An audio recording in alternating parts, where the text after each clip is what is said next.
Okay, so we're using 3/4 inch weather treated plyboard. We've got 2 pieces here. I would recommend using that. You can use what you want, but this is going to be out in the elements for a period of time and we don't want it to warp. In the middle here, we've got our pattern, 52 inches in the center, 70 inches across. That's going to be our well that we're going to build up. Over here, we've got our wood screws. This is going to be our pattern for the demon himself. We're going to use that to lay this 1-inch PVC pipe into. And Stallone, how are we going to bend that PVC pipe? So we're going to put the pipes together and we're going to use the ladder and hang it, and then we're going to heat up some sand. Like, we're going to cook it in the oven for 400 degrees Fahrenheit for about 45 minutes. We're going to pour it in there, and by the time it's all poured in there, we should be able to bend it to the point and lay it in there, and it'll dry, and it should be in the shape that we need. Should be in the shape we need it. We have never attempted this before. We are not professionals. So, and we've got this a pipe here for the very bottom. So we're going to heat this piece up as well. Put it inside the PVC pipe so we have something to secure it down onto the plyboard with. So we can. This needs to be a removable piece so we can transport it easily.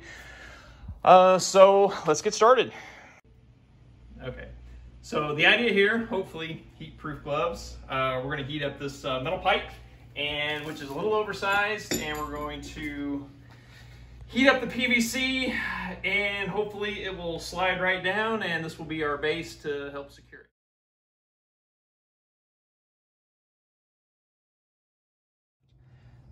So we were hoping to get the PVC pipe all the way down on the metal pipe, but that didn't happen. It just got too loose right here. But we got about 3 inches or so, and that's plenty enough to hold it, and it's steady and holding on its own. So, all right, we've got 2 10-foot sections of PVC pipe we have glued together and cut to size. And we're going to heat up some sand in the oven, 400 degrees for about an hour. And then we're going to pour it into the pipe and mold it to shape, and that's going to be our framework for the creature that sits on top of the well. So we've got some sand here and some baking sheets. Make sure you use parchment paper or equivalent to keep your wife happy so you don't scratch her pans, and we're good to go. Sounds good. Okay, so this is try number 2. The screws didn't work. We weren't able to do enough pressure on them, so we're doing pieces of 2x4. So hopefully we'll be able to fit that in there a lot tighter. And we're doing 1 piece of PVC instead of both of them, because last time we tried it, we emptied all the sand in and it went halfway because the glue stopped it from where we had the junction. So attempt number 2, here we go. You ready? Hot. Hot. Of course it is.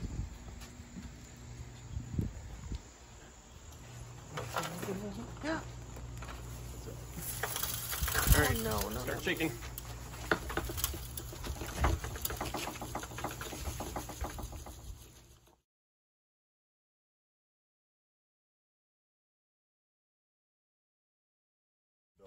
All right, we full? Yes, I need your help now. Okay.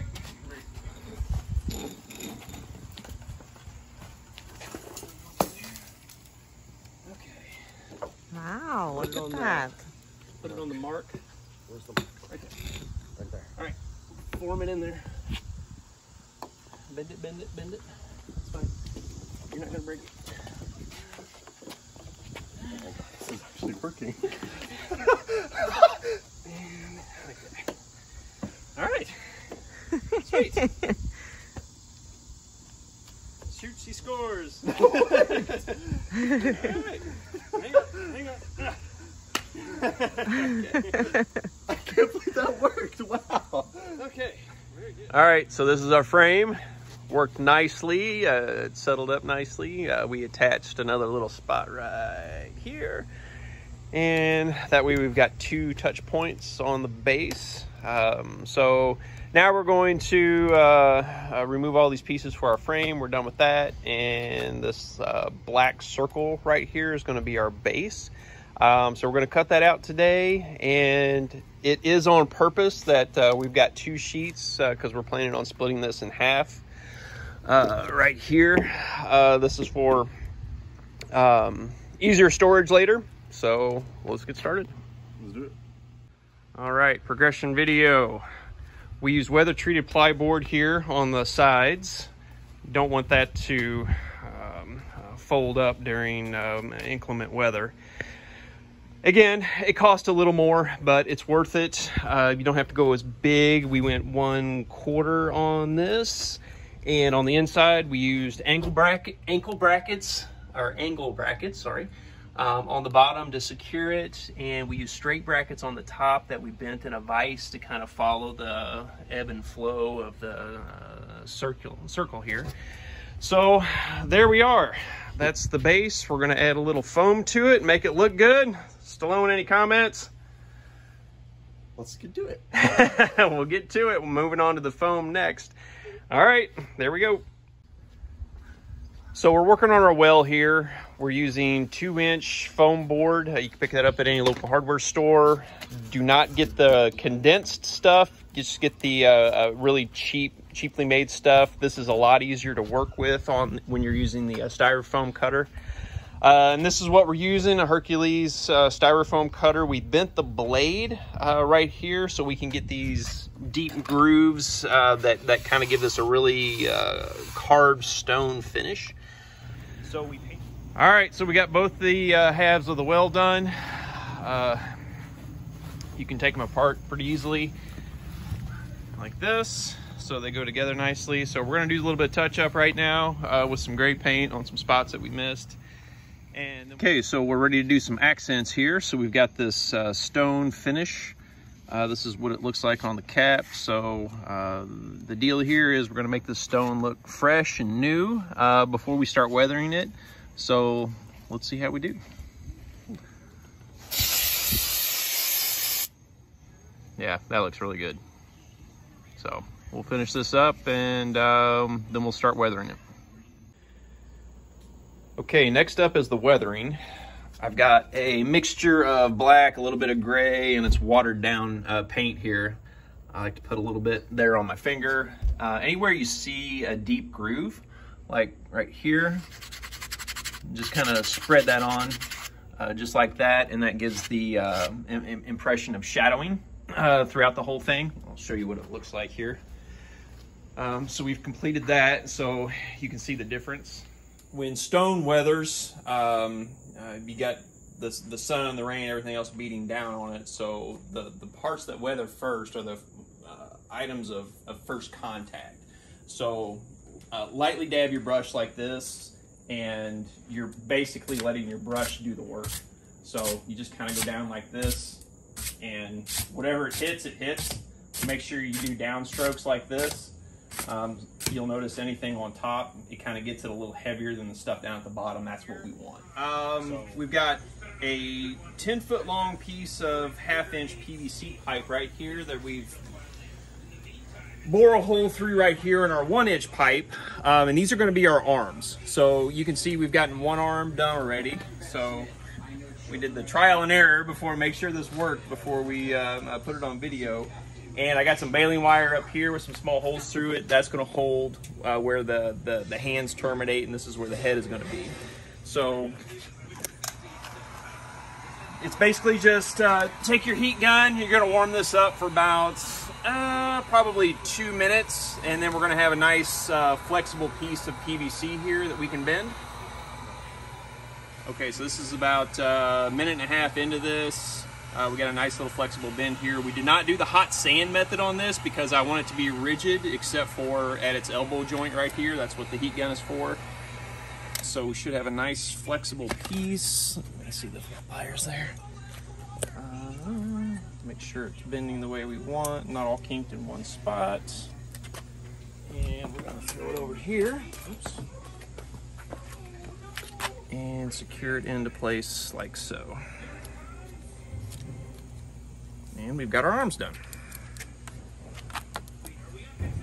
Okay, that's it. Ready. Okay, so for the arms, we don't want any foam on these. We want them to stay pretty thin. That's why I chose the smaller PVC pipe. But I don't want it to stay the smooth texture. So what we're gonna do is wrap this in a plaster of Paris and glue compound. It's pretty simple. Just take a pile of plaster of Paris here, add about, it's pretty much 1 part plaster of Paris, 25% glue, and don't have any illusions about staying clean during this process, because it's not going to happen. So we're gonna get this mixture together, and we're gonna wrap all this stuff here, which is gonna give some good texture to this, and then we're gonna paint it. Plus it'll help solidify these joints here, because this thing will be hard as a brick once it settles up. So basically, don't add too much water. It's a little deceptive on how much it takes. Just enough to get it liquidy enough to work with. Of course, if you add too much water, you can always add more plaster of Paris to it. But this is about the right consistency that you're gonna need. Make sure it's all mixed together there. Grab a shop towel and dip it.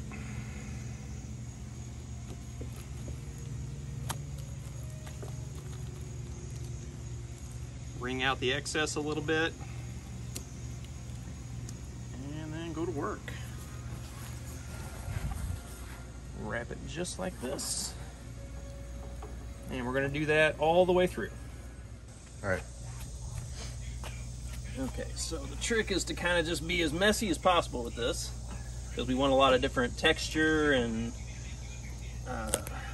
designs going with this. So that'll harden up nice and solid. And once that's done, then we'll spray paint it. Those are the arms. There you go. All right, so this is our frame. You can see with the plaster Paris arms settled up real nice. So we're not gonna make too many other changes to that. We're just gonna spray paint it later. So what we're gonna do with this frame is actually build out the form of the demon. So we've started here with this base. We allowed it a few days to dry. This foam board glue takes some time to dry. So we've got the base here. It's nice and solid now, so we can start building on top of it. With the other pieces that we're going to put on this, they're going to keep getting bigger and bigger. We're going to form it out to make it look like that classic mushroom shape that's in the movie. Okay, so progress video. We fastened the demon to the base down here. I'll move this for a second. So, added this metal plate right here. I wasn't really confident of the plyboard to hold it in place, so that just gives it a little added protection. So we bolted it down on here. And this other side, I'm planning on using a couple of 2x4s on either side and kind of run a pin through it, and that'll give us some stability like this. We've also decided to add a piece of plexiglass on here, and I've cut it to fit. And what this is going to do, I'm going to elevate it and mount it up top. That'll give us plenty of, it'll help fill the void, because we're planning on putting cotton on top to simulate the ooze or the water underneath with some uplights underneath it. And this will also help protect the lights from any weather event, rain, that kind of thing. So there we are. All right, quick update here.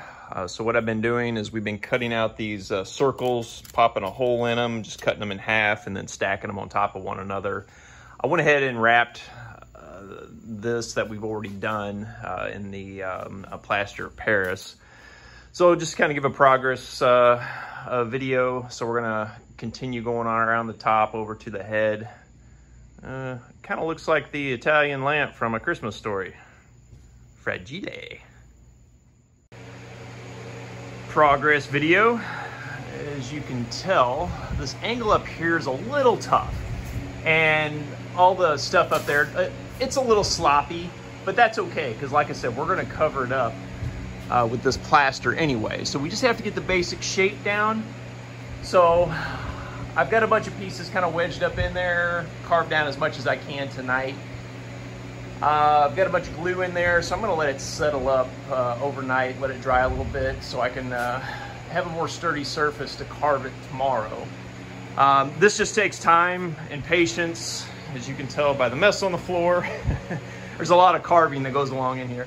So, okay, so I'm to a point here where I want to start making the head. So I've got 6 stacks of foam here, about 19 inches long, 16 inches wide, and I've got a template that I like, and you know, this is just the one that I chose, so you can kind of manipulate this however you want. But I got a little bump here for the eyes, and I did kind of the elongated mouth, a little bit different on the top and the bottom. So you can make whatever shape you want. There's lots of different styles you can do, but got my template here, and then I drew that on all the subsequent ones. So I'm gonna get the basic cutout done on this, and then I'm gonna get them all glued together. That way it'll be easier to get a nice carved piece later on. So I'm gonna get this glued together and let it dry, and I'll work on it another day. Locations. We threw some screws on here onto the pipe to give this stuff something to hang on to as it goes down, but this is gonna be our puke.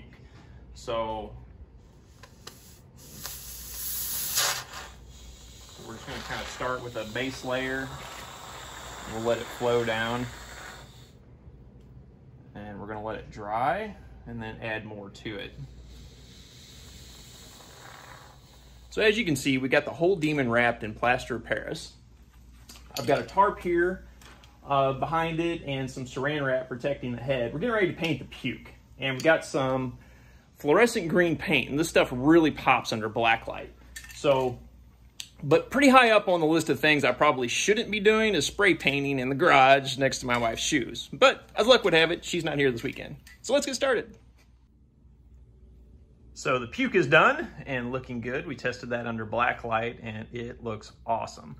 So we're gonna move on now, and we're starting on the scales. So I started out with some smaller ones down there, and we're gonna build our way up all the way across. The 3/4 inch foam board that I got's a little too thick. So we're cutting out pieces like this and cutting them in half with our trusty knife there, and be sure to use some gloves or else you're gonna burn yourself like I did. So we got a whole pile of stuff over here. We're gonna paint both sides and kind of custom form to fit them over here, and then just go all the way up. Stopped right here because I need to put in a tail. So for this part, I went and got this dowel rod. I went and bought some dowel rods, and this is pretty hard right now. So I'm gonna drill a hole at an angle down this way, put the dowel rod in, and that's gonna be the thing that holds the tail in, and then I'll just form it out from there. Do the same thing for the wings up top and for the... All right, so we went to the local Halloween store yesterday, and we're gonna use this scythe here. We're gonna cut the top of it off right about where, yeah, right about there, and those are gonna be our horns. So we also picked up this fancy little tail. I'm gonna wrap that in plaster of Paris, paint it, and stick it on our guy. See how it looks. You can see we got the wings up and running. They are removable. We got the tail done. It's right here. I'm gonna use a little dowel rod and just, you know, stick it in right there. You can see some of the glue and some white spots kind of sticking through around the scales and stuff. So I went and got some gray spray paint. It's not the exact match of this, but that's okay. I'm just gonna kind of spot through it. It's gonna give it some more depth, having that extra color on it. And working on the fingers right now. So I got the rough finger kind of cut out here. Figure we're gonna do 2 of those. So it's gonna come up here and kind of give it, you know, one of these. We're gonna simulate this thing choking itself right on its neck. So anyway, all right, so we managed to find some pillows that we're not using, tearing them up, and this is gonna be inside of our well. We're gonna paint it that same green that we've got going on for the puke, and shine the black lights up through it. Should be good. Yeah, 100%. We took our guy off here, took it out, spray painted it, got rid of all the glue, visible glue lines that are in it. Did that stone finish on top of it as well, so it's looking pretty good.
All right, so the idea here, hopefully heat-proof us. So baking sand wasn't too high up on the list of things I thought I would be doing in my life, but here we are. We're also doing one PVC pipe instead of the entire thing. So we messed up on that too, and lost my train of thought. That's okay, I can edit that out. Pro tip if you're married, even though you're cutting wood outside, it still flies back into the garage onto your wife's car. Okay. I'm constantly out of building materials. This is like my 9th trip to Menards. I had to change my shirt. I hadn't washed my other one in 3 weeks. Ooh, scary for Halloween, get it? Ooh. Dad jokes.